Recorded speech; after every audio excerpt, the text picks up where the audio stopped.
ఓం నమో వెంకటేశాయ. సింహలగ్నం, సింహరాశి.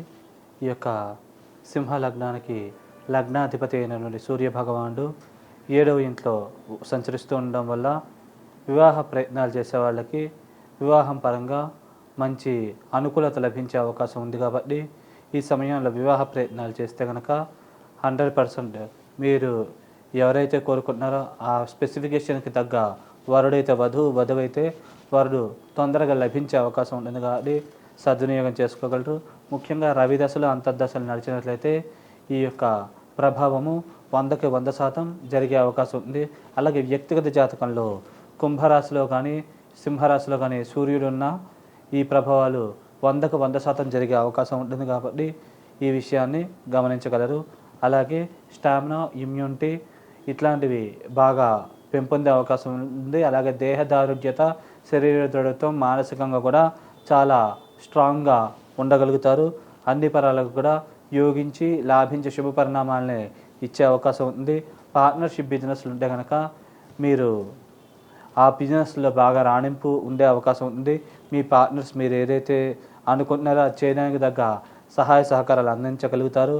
అలాగే భార్యాభర్తల మధ్య కూడా అన్యోన్యత, ప్రేమానురాగాలు లాంటివి బాగా పెంపొందే అవకాశం ఉంది. కాబట్టి ఈ సమయాన్ని మీరు సరైన రీతిలో ఉపయోగించుకుంటే ఉన్న స్థితి నుంచి ఉన్నత స్థితికి చేరుకోగలుగుతారు. అన్ని పరాలకు కూడా యోగించి లాభించి శుభ పరిణామాలని ఇచ్చే అవకాశాలు చాలా ఎక్కువగా ఉన్నాయి. అలాగే ఈ లగ్నానికి వ్యయాధిపతి అయినటువంటి చంద్రుడు ఎక్కడ ఉంటే అక్కడి నుంచి మిశ్రమ ఫలితాలను ఇచ్చే అవకాశం ఉంటుంది. ముఖ్యంగా చంద్రదశలు అంతర్దశలు నడిచినట్లయితే మారతీరులో కొద్దిగా కన్ఫ్యూజను మరియు ఆలోచనల్లో కూడా తడబాటు ఇట్లాంటి సమస్యలతో ఇబ్బంది పడే అవకాశం ఉంది. వ్యక్తిగత జాతకంలో ఎక్కడ ఉంటే అక్కడి నుంచి కొద్దిగా మిశ్రమ ఫలితాలు ఇచ్చే అవకాశం ఉంది. శుభగ్రహంతో పాటు ఉన్న శుభగ్రహం యొక్క దృష్టి చంద్రుడి మీద ఉన్నా కానీ కొద్దిగా అనుకూల ఫలితాలు ఇచ్చే అవకాశం ఉంటుంది. ఈ లగ్నానికి ద్వితీయ మరియు లాభాధిపతి అయినటువంటి బుధ భగవానుడు ఈ లగ్నానికి పాపి మరియు శుభ పరిణామాలని కలగజేయడు. కాబట్టి ముఖ్యంగా కుంభరాశిలో ఈ యొక్క బుధ భగవానుడు ఉండడం వల్ల కుటుంబ సభ్యుల మధ్య చిన్న చిన్న ఇబ్బందులు, మనస్పర్ధలు, చికాకులు ఇట్లాంటివి తలెత్తే అవకాశం ఉంటుంది. అలాగే చేతిదాకా వచ్చి కొన్ని లాభాలు మిస్ అయ్యే అవకాశం ఉంటుంది. కాబట్టి కొద్దిగా ఈ విషయాలు జాగ్రత్తగా ఉండగలరు. అలాగే బంధువుల ద్వారా, స్నేహితుల ద్వారా స్వల్పంగా మోసగించబడే అవకాశం ఉంది. కాబట్టి ఈ విషయాల్లో కొద్దిగా అప్రమత్తంగా వ్యవహరిస్తే కనుక తర్వాత అన్ని పరాలకు కూడా బాగుండే అవకాశం ఉంటుంది. ఈ యొక్క వివాహ ప్రయత్నాలు చేసే వాళ్ళకి బుధ దశలు అంతర్దశలు నడిచినా, శని దశలు అంతర్దశలు నడిచినా ఈ యొక్క బుధశనులు ఇద్దరు కూడా వివాహ స్థానంలోనే ఉండడం వల్ల కొద్దిగా వివాహాలు ఆలస్యమయ్యే అవకాశం ఉంటుంది. అలాగే కొద్దిగా మారతీరులో తడబాటు, కొద్దిగా మానసిక టెన్షన్, స్ట్రెస్ అధికంగా గురవడం లాంటి సమస్యలు తలెత్తే అవకాశం ఉంది. అలాగే భార్యాభర్తల మధ్య కూడా స్వల్పమైన విభేదాలు తలెత్తే అవకాశం ఉంది. కానీ ఈ విషయాల్లో కొద్దిగా అప్రమత్తంగా జాగ్రత్తగా వ్యవహరించగలరు. అలాగే ఈ యొక్క బుధ భగవానుడు కొద్దిగా న్యాయ సంబంధమైన విషయాల్లో కూడా కారణం కాదు. కోర్టు మరియు న్యాయ సంబంధమైన విషయాల్లో కూడా కొద్దిగా వ్యతిరేకమైన ఫలితాలు కనబడుతున్నాయి. కాబట్టి ఈ విషయాల్లో జాగ్రత్తగా అప్రమత్తంగా వ్యవహరించగలరు. అలాగే ఈ లగ్నానికి తృతీయ దశమాధిపతి అయినటువంటి ఈ యొక్క శుక్ర భగవానుడు ఈ యొక్క మకర రాశిలో ఉండడం వల్ల కొద్దిగా శత్రు రోగ రుణాది పీడలు కొద్దిగా కలిగే అవకాశం ఉంటుంది. అలాగే ఈ యొక్క మకర రాశిలో ఉండి ఈ యొక్క 12వ స్థానాన్ని చూడడం వల్ల అనవసరమైన ఖర్చులు మరియు మాటలలో తడబాటు, కొద్దిగా వృత్తిపరంగా టెన్షన్స్, మానసికమైన ఒత్తిడి ఇట్లాంటివి అధికంగా ఉండే అవకాశం ఉంటుంది. కాబట్టి ఈ విషయాల్లో జాగ్రత్తగా వ్యవహరించినట్లయితే కనుక అన్ని పరాలకు కూడా ఈ యొక్క అశుభ పరిణామాల నుంచి బయటపడి ఉన్న స్థితి నుంచి ఉన్నత స్థితికి వెళ్ళే అవకాశం ఉంటుంది. కాబట్టి ఈ విషయాన్ని మీరు జాగ్రత్తగా గమనించగలరు. అలాగే ఈ యొక్క శుక్ర భగవానుడు ఈ యొక్క 15వ తారీఖు నుంచి కొద్దిగా కుంభరాశిలోకి వెళుతుండడం వల్ల కొద్దిగా వివాహ ప్రయత్నాలు చేసే వాళ్ళకి వివాహం స్వల్పంగా ఆలస్యం అయ్యే అవకాశం ఉంటుంది. అలాగే కొద్దిగా ఈ సమయంలో కనుక వివాహ సంబంధమైన నిర్ణయాలు తీసుకుంటే కనుక పెద్దవాళ్ళ సలహాలు, సూచనలు తీసుకుని దానికి అనుగుణంగా ముందుకు వెళ్ళినట్లయితే మంచి జరిగే అవకాశం ఉంటుంది. అలాగే లగ్నాన్ని శని శుక్రులు ఇద్దరు కూడా చూడడం వల్ల స్టామినా, ఇమ్యూనిటీ దెబ్బతినడం, అలాగే శరీర ఆరోగ్యం దెబ్బతినడం, స్ట్రెస్, మానసిక ఒత్తిడికి అధికంగా గురవడం, దీనివల్ల సమస్యలు, ఇబ్బందులు లాంటివి తలెత్తే అవకాశం ఉంటుంది. కాబట్టి ఈ విషయాల్లో జాగ్రత్తగా అప్రమత్తంగా వ్యవహరించగలరు. అలాగే కొద్దిగా మానసిక ఒత్తిడి మరియు శారీరకపరమైన ఇబ్బందులు కూడా ఆరోగ్య సమస్యలు కూడా తలెత్తే అవకాశం ఉంది. కాబట్టి ఈ విషయాల్లో కొద్దిగా జాగ్రత్తగా వ్యవహరించగలరు. అలాగే ఈ లగ్నానికి చతుర్థ భాగ్యాధిపతి, కేంద్ర కోణాధిపతి, రాజయోగ కారకుడైనటువంటి అంగారకుడు 6వ స్థానంలో ఉండడం వల్ల శత్రురోగ రుణాది పీడలు చాలా తక్కువగా ఉంటాయి. అలాగే భూములు, స్థిరాస్తులు ఇట్లాంటి వాటి యొక్క విలువ పెరుగుతుంది. కొనాలనుకుంటే వీరు అనుకున్న రేటుకి దగ్గరగా భూములు మరియు కట్టినీళ్ళు ఇట్లాంటివి లభ్యమయ్యే అవకాశం ఉంటుంది. అలాగే అమ్మాలనుకున్నా కూడా మీరు అనుకునే రేటుకి దగ్గరగా స్థలాలు అమ్ముడుపోయే అవకాశం ఉంది. కాబట్టి సద్వినియోగం చేసుకోగలరు. లోన్ల కోసం ట్రై చేసే వాళ్ళకి లోన్లు తొందరగా మంజూరు అవుతాయి. అలాగే మీరు ఎవరికైనా అప్పులు ఇచ్చినట్లయితే కనుక ఈ సమయంలో ప్రయత్నిస్తే కనుక మీ యొక్క బాకీలు వసూలు అయ్యే అవకాశం ఉంది. కాబట్టి ఈ విషయాన్ని గమనించగలరు.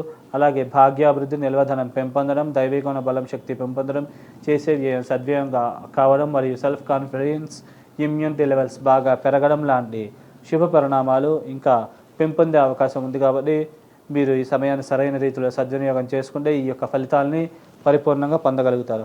అలాగే పంచమ అష్టమాధిపతి అయినటువంటి గురు భగవానుడు ఈ లగ్నానికి భాగ్యంలో ఉండడం వల్ల భాగ్యాభివృద్ధి మరియు నిల్వధనము పెంపొందడం మరియు శారీరక దృఢత్వం, శారీరక ఆరోగ్యం, తీసుకునే నిర్ణయాలు సరైనవయ్యే అవకాశాలు ఇట్లాంటివి ఎక్కువగా ఉన్నాయి. వేరే వాళ్ళు కూడా మీ యొక్క సలహాలు సూచనల వల్ల ఎక్కువ బెనిఫిట్ పొందగలుగుతారు. అలాగే మాట తీరు మరియు పలుకుబడి అలాగే కమ్యూనికేషన్ స్కిల్స్ ఇట్లాంటివి బాగా మెరుగయ్యే అవకాశం ఉంది. విద్యార్థులు విద్యలో బాగా రాణించగలుగుతారు.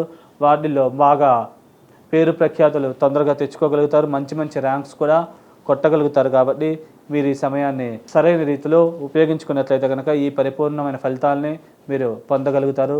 అలాగే షష్ఠ మరియు సప్తమాధిపతి అయిన శనీశ్వరుడు సప్తమంలోనే ఉండడం వల్ల కొద్దిగా వివాహం కోసం ప్రయత్నించే వాళ్ళకి వివాహపరమైన ఆలస్యం సూచిస్తోంది. అలాగే ధనపరమైన ఖర్చులు కూడా అధికంగా ఉండే అవకాశం ఉంటుంది. చేద్దాకా వచ్చి శని దశలు అంతర్దశలు నడిచినట్లయితే కొన్ని అవకాశాలు మిస్ అయ్యే అవకాశం ఉంటుంది.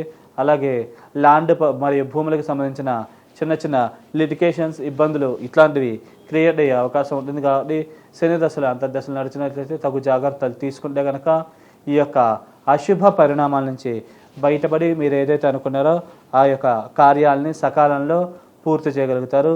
అలాగే ఈ యొక్క లగ్నానికి 8వ ఇంట్లో రాహు, అలాగే 2వ ఇంట్లో కేతు ఉండడం వల్ల వ్యక్తిగత జాతకంలో రాహు మహాదశ అయిపోయి కేతు మహాదశ మిగిలి ఉన్నట్లయితే కనుక ఈ రాహుకేతులు ఇద్దరు కూడా అద్భుతంగా యోగించి లాభిస్తారు.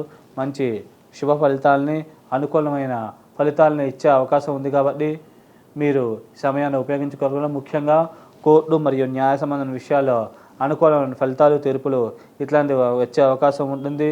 మరియు ఆకస్మిక ధనప్రాప్తి, సంఘంలో పేరు ప్రతిష్టలు, గౌరవ మర్యాదలు, పలుకుబడి ఇట్లాంటివి పెరగడము, కుటుంబ అభివృద్ధి, ధనాభివృద్ధి, ఆకస్మిక ధనప్రాప్తి, అనుకోని సోర్సెస్ ద్వారా ధనం లభ్యపడడం, అలాగే ఊహించిన వ్యక్తుల ద్వారా మీకు సహాయ సహకారాలు లభించడం, దానివల్ల మీరు ఎక్కువ ధనపరమైన బెనిఫిట్లు మరియు వ్యావహారికమైన బెనిఫిట్లు ఎక్కువగా పొందే అవకాశం ఉంది. కాబట్టి మీరు ఈ సమయాన్ని సరైన రీతిలో ఉపయోగించుకున్నట్లయితే కనుక ఈ యొక్క ఫలితాన్ని పరిపూర్ణంగా పొందగలుగుతారు. ఒకవేళ వ్యక్తిగత జాతకంలో ముందుగా కేతు మహాదశ అయిపోయి రాహుమహాదశ మిగిలి ఉన్నట్లయితే కనుక భూములు, స్థిరాస్తుల విషయంలో లిటికేషన్స్ మరియు న్యాయ సంబంధం విషయంలో లిటికేషన్లు, కుటుంబంలో చికాకులు, మనస్పర్ధలు ఇట్లాంటి వాటి వల్ల కొన్ని ఇబ్బందులు, సమస్యలు తలెత్తే అవకాశం ఉంది. కాబట్టి ఈ విషయాల్లో మీరు జాగ్రత్తగా అప్రమత్తంగా వ్యవహరించినట్లయితే కనుక ఈ యొక్క దోష ప్రభావం నుంచి పడగలుగుతారు.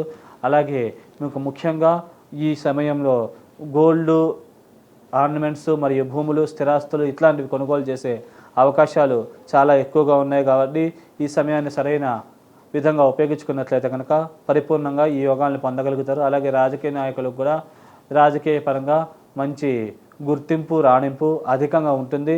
అలాగే మీ యొక్క పేరు ప్రతిష్టలు కూడా రెట్టింపు అయ్యే అవకాశం ఉంది. కాబట్టి ఈ విషయాన్ని గమనించి సరైన సమయంలో సరైన నిర్ణయాన్ని తీసుకోవడం వల్ల మంచి బెనిఫిట్ మీరు పొందగలుగుతారు. వ్యక్తిగత జాతకాన్ని కూడా కొద్దిగా పరిశీలింపజేసుకున్నట్లయితే కనుక ఈ యొక్క ప్రయోజనాలు ఇంకా ఎలా పొందాలో ఈ యొక్క కొన్ని సూచనలు కూడా ఆస్ట్రాలజర్స్ మీకు సజెస్ట్ చేస్తారు కాబట్టి ఆ గైడెన్స్ కూడా మీరు తీసుకున్నట్లయితే ఈ ప్రయోజనాలను ఇంకా ఎక్కువ పొందగలుగుతారు.